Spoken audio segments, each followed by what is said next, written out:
Hi learners, welcome back to this course. So, today we are going to be beginning unit 3, which is titled Digital Media. This is lecture number 16 and we are going to do an introduction to digital media. I am sure that most of you will be excited to talk about and learn about digital media, considering that it is an integral part of how we live our everyday lives. So, all of us deal with digital media at different levels, at different ends, and it is a very crucial part of how we navigate our lives today. Very often you must have heard people saying that there is an upsurge in the digital or the internet revolution. So, let us try to understand it from a sociological perspective in terms of what is digital media and how do we understand its characteristics, its relationship, its social relevance, etc. So, this lecture will first introduce you to what digital media is and its history, and then we will go on to slowly also talk about characteristics, relationship with technology, platform, etc. And then the later part of the unit will be an illustration of how digital media plays a significant role in social movements, in a leading social change, etc. Now, let us first talk about the ICT platform, which revolutionized the way we communicate with one another as well as with society at large. The information and communications technologies primarily played a role in making communication much more quicker and enhanced. When we did the interactionist approach to understand media and communication, I had told you that there was a gradual shift from face to face to mediated and quasi mediated interactions. So, the ICT platforms in fact take those forms of interaction up another notch, where you have very real time connectivity. We live at the moment in what can be called a cyberspace, a term that you may have heard of, which includes all dimensions of digital and online media and their platforms. This is also a very horizontal mode of communication, where the hierarchy between the users diminishes, and this is one of the reasons why digital media is flagged off as a model of communication which is interactive, which is user friendly and less hierarchical. Every user is able to access the information, and at the same time each user also has the facility to communicate.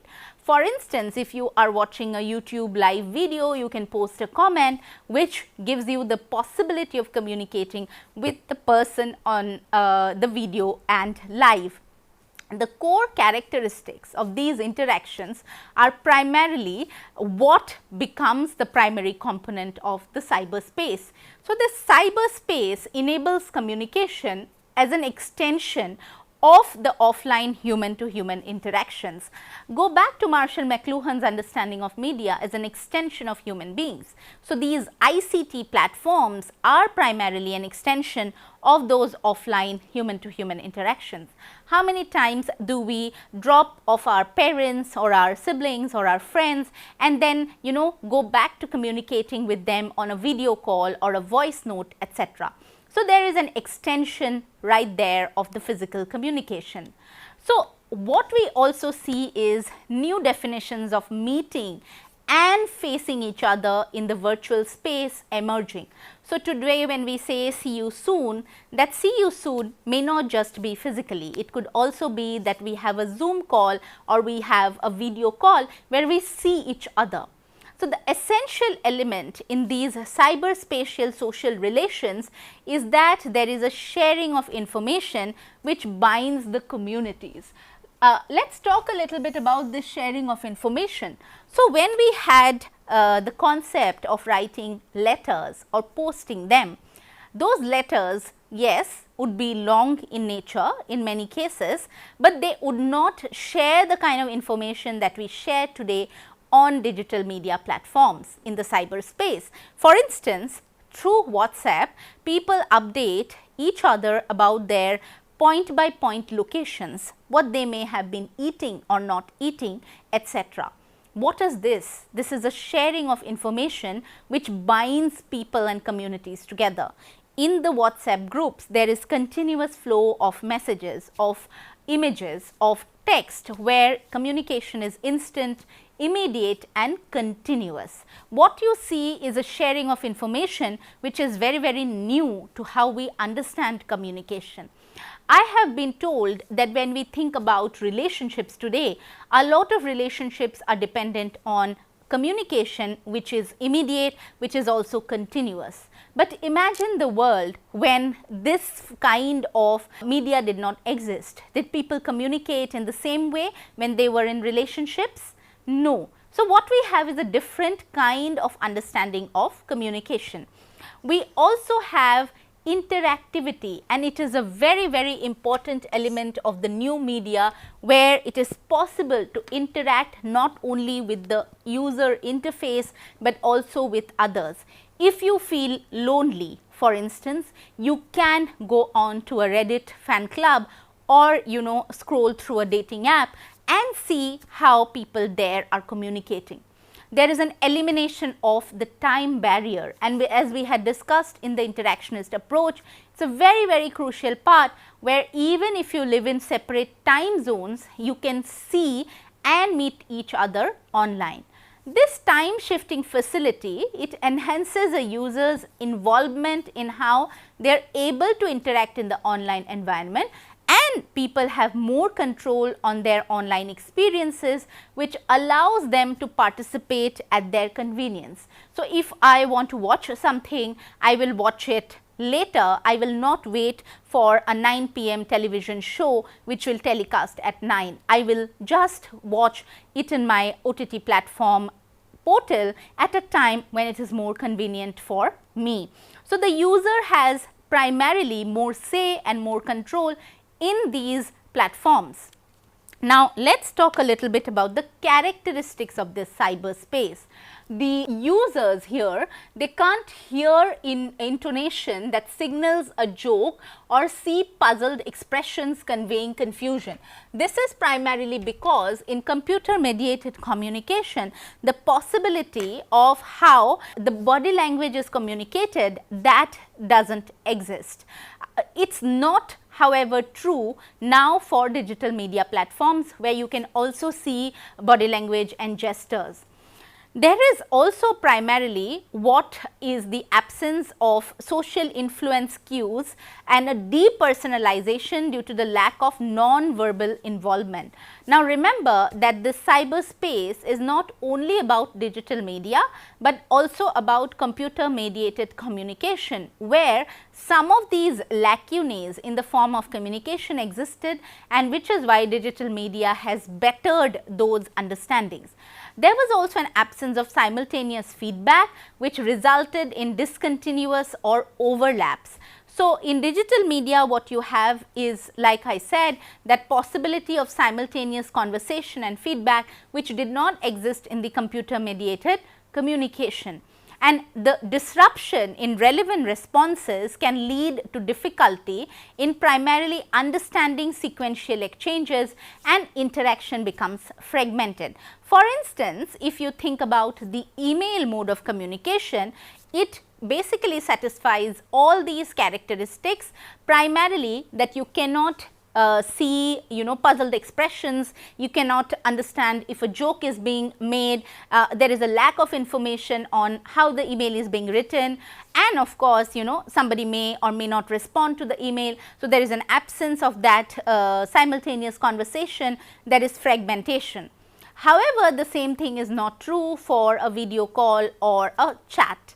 Now, however, these characteristics of the cyberspace, what does it do? It provides us a new arena for understanding public life and also the public sphere, where communication needs to be understood from these lenses. Now, multifaceted environment, as it is immensely varied and it combines social relations. So, what you find in the cyberspace is a reflection of a new kind of communication.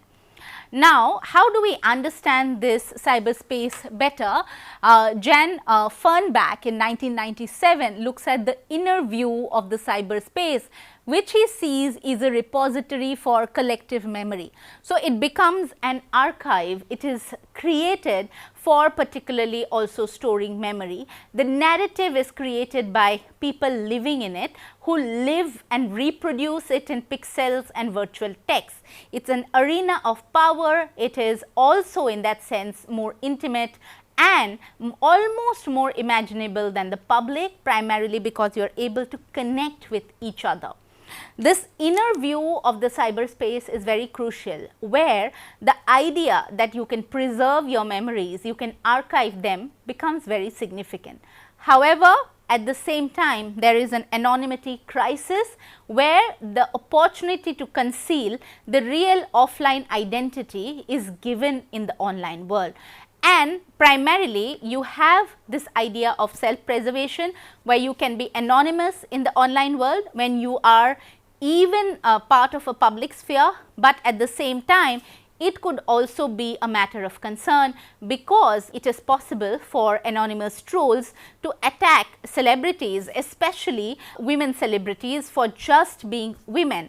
There is also this possibility that the anonymity offers, where you are able to use that anonymity negatively. But the cyberspace remains an interesting way of understanding the public sphere, and we will talk more about it as we progress in this unit. Let us talk a little bit about digital media in society and how this materialization has created a dual identity in the logic of media itself. So, what we also find is that legacy media as we knew it, it has disintegrated, but at the same time reintegrated by connecting with digital media. And the fulcrum of traditional media and new media is loosely primarily edged on the aspects of production, consumption and outlet patterns.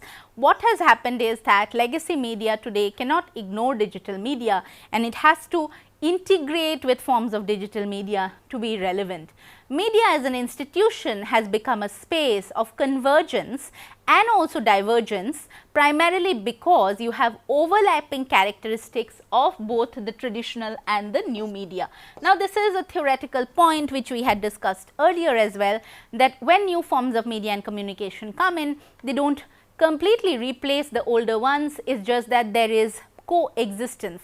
So, if a formal communication is to be made, even today the expectation is that it would be made either through a postal letter or an email. A WhatsApp is not seen as a formal mode of communication, but WhatsApp is an informal mode of communication. So, there is coexistence. If you want to message your parents, you will not be using an email unless and until it is probably to share documents or for some formal event. But if you are writing to your professor, your university administrators, your job potential employers, etc., you will be using an email. So, you see that convergence. Of course, what we have also been discussing is that there is a collapse of space and time, and as well as a particular single mode of production. That also has changed with the incoming of digital media. How do we understand digital media better? Because primarily these changes are also very rapid since the late 1980s. You also see very large cultural social changes from 1960s onwards itself, and there have been some shifts in ideas from, let us say, from modernity to post-modernity, which has intensified the intensity, frequency and process of globalization. There is a shift from the industrial age to this post-industrial information age, and this is very important primarily because today information is very important when we think about capital. So, the new media is introducing an arbitrary kind of split between old and new media, but at the same time this new media is inclusive of both digital and online media and other evolving media forms. There is a shift in understanding the logic of media itself, but we also see that while the internet is primarily seen as forms of a new media enabling different kinds of platforms, etc., we also have the internet incorporating other legacy media in it. So, online media and the internet prioritizes connectivity. So, the idea of connectivity is very, very crucial to how we understand digital media. Let us also take a look at some of the characteristics of digital media. Now, one of the main characteristic, and it is very important, is that data is converted into numbers, and numerical representation makes digital information very programmable, alterable, and also subject to algorithmic manipulation. This will be discussed later on when we talk about algorithmic manipulation and try to understand how numbers are now seen as a very important feature of how do you understand the digital space. It is also dependent on this idea that data is something which is just about numbers, and digital media has played a huge role in it, where primarily information is condensed into user friendly formats with this idea that their attention spans are dwindling. The second characteristic is interactive, where interactivity is seen as a measure of the media's potential and ability to let the user exert an influence on the context and or form of the mediated communication. So, what this means is that you have interactivity and higher interactivity if the media is able to influence your context or the form of mediated communication that you have. Interactivity is seen as a desired quality in digital media. The next is hypertext, where you have primarily nodes, blocks of text which form the content, and then you have links between these blocks of content and buttons or tags which then take you from one node to another, one link to another. So, it combines traditional text with interactive branching, and it creates a non-linear text. What this means is that many of you will be familiar with these hypertext. A newspaper article, let us say you are reading it on your phone, there are several hyperlinks attached in this article itself which will take you to other references, and the information is continuous, it never ends, primarily because you are moving from one point to another. The next characteristic is dispersion, where you see a diffusion of digital media at the level of consumption and production with multiplication of sites, segmentation, and then also individualization of media use. So, what dispersion means is that you have so much information, you have yourself going from one link to another, and the multiplication of sites that you use, the number of tabs that you may have open in your desktop, in your laptop, in your cell phone, but at the same time also very individual use of the media, because it is your device, it is your kind of space, unlike a television which could be used by the entire family. The virtual characteristic means that there is a convergence of media practices, there is a focus on the internet, the World Wide Web, and questions of 3D, spectacular image technologies, screen hand multimedia like this laser pen, animation, etc. So, you have interactivity at a very, very high level, where there is also convergence. The telepresence, where simultaneous existence in two different environments at the same time is possible. The first is the physical environment, where you have the use of the medium is being used in the physical space, and then you also have a virtual presence where you are talking about the medium. For instance, I may be using my cell phone and also talking about the internet, primarily as indicating how the media itself is mediated.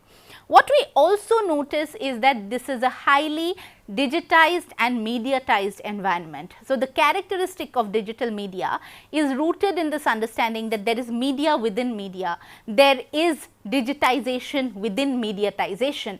So, even when we have electronic media or print media, there is a possibility of digital media on the side.